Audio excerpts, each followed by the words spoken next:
Nawawala mukha ako. Uy, napakalambot. Tapos isasawsaw mo dito sa sauce nila, oh. Oh.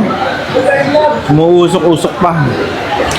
Kung mahilig nga kayo sa mga lutong bahay at naghahanap ng mga sulit na kainan, eto na ang isa sa mga dapat nyong puntahan. Nandito nga tayo ngayon sa Kare-Kare ni Balat. At mas exciting na ngayon dahil meron na silang bagong partner na Mr. Baka. Unahin na nga natin tong Mr. Baka na steak style. Imagine nyo sa halagang 195 pesos, naka-steak style ka na Mr. Baka tapos may ka-partner pang chow pan. Kung bitin ka naman, meron silang buong slab na 320 pesos lang. Sunod naman natin tong lechon belly na may liver sauce. Grabe mga katak, sobrang crispy ng balat, juicy naman yung laman. Hindi nyo na nga kailangan magantay pa ng okasyon para lang makatikim ng lechon. Pero syempre, hindi mawawala ang pinakasikat nilang pagkain. Ito nga yung Kare-Kare ni Balat. Meron nga sila ditong dalawang klase ng kare-kare. Ito nga yung Kare-Kare with lechon horno at Kare-Kare with lechon belly. At para naman sa mga mahilig sa dinuguan, meron nga rin sila ditong dinuguan with lechon horno. Napakasarap i-partner sa kanin. Yung tipong Nakapasabi ka talaga ng extra rice. hindi rin magpapahuli ang kanilang kaldereta. Sobrang lalaki ng cuts ng karne. Yung tipong hindi mo kakayaning isubo ng isang kaagatan lang. Sulit na sulit sa lasa at sa serving. Meron din silang lechon sisig na siguradong papatok sa mga sisig lovers. Pwede pang ulam, pulutan o anumang okasyon niya. At eto pa, yung kanilang fried chicken. Sobrang laki, sobrang juicy at halos sumawalay na sa buto ang laman sa sobrang lambot. Kaya gaya nga ng laging sinasabi ni Balat na pag hindi masarap, Hindi masarap, boss. Balik yung pera mo. pero para sa akin, pag hindi masarap, huwag mong balikan. Pero kapag Kare-Kare ni Balat, ang natikman mo, siguradong babalik-balikan mo. So mga katak, andito nga pala tayo sa may Manabat Street, Binyan, Laguna. Dito sa may Kare-Kare ni Balat.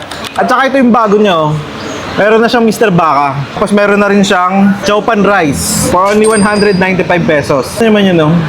Steak style. Napakalambot niya, no?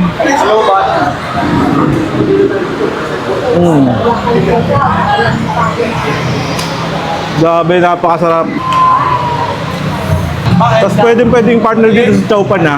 Saka meron palang gravy to.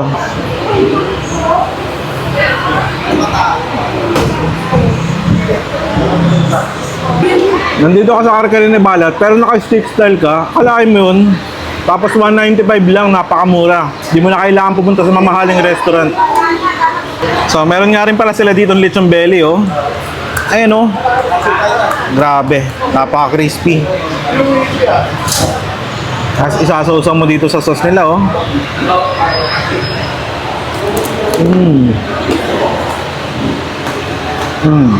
Grabe yun. Napakasarap. Tapos napaka-juicy. Oh?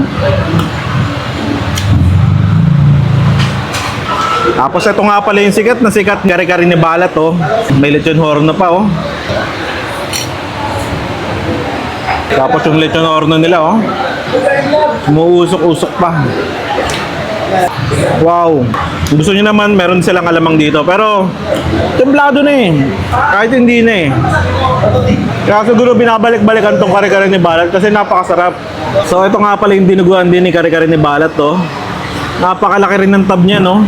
Tapos may lechon hornong kasama pa. Oh. No? Nakapasabi ka talaga ng extra rice. So hindi rin mawawala tong kaldereta nila dito. Na isa rin sa mga binabalik-balikan ng mga tao dito. Tingnan nyo naman, oh, ang lalaki ng mga tipa ko. Yan, oh. Hindi kaya ng isang sabuan. Napakalaki talaga. Tapos may sisig, oh. Favorite ko to, sisig. Hindi ka uuwing gutom dito. Talagang busog na busog ka. Kung meron ditong lechon horno, meron din ditong lechon belly, Kare-Kare. Ayan, oh. Parang ano na nga to, eh, oh. Belly lang na nilagyan ng Kare-Kare na kote.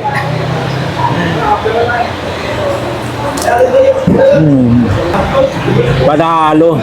Tapos meron din sila ditong fried chicken, oh, na napakalaki, napakamura, 195 lang, oh. Ay, grabe. Ano mo, nawawala mukha ako. Uy, napakalambot. Ayan, oh.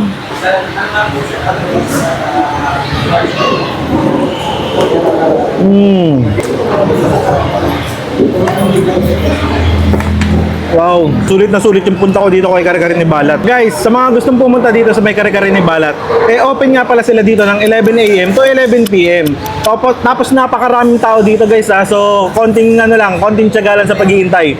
Pero sulit naman tong kakainan nyo. Kasi talagang napakarami dito na makakainan, marami kayong pagpipilian. Hindi kayo magugutom, uuwi kayong busog.